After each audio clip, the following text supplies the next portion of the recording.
Hello guys, kung gusto mo mag-live streaming sa Abu Dhabi Cornish, you must see this one.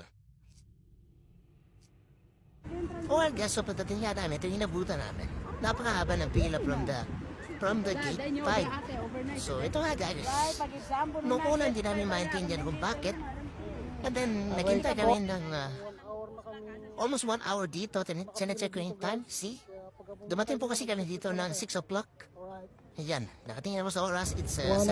And then, again, another 34 minutes. Wala pa rin nangyayari. Medyo nalapit na kami pero akala namin makapasok kami. And then, may nag-aaway dyan sa harapan guys. Yung mga tao na, nag-aaway-aaway na yan sila. Kasi nga, sumisingit yung iba, ayaw magpasingit kasi yung iba mukhang singit kaya gustong sumingit. Right.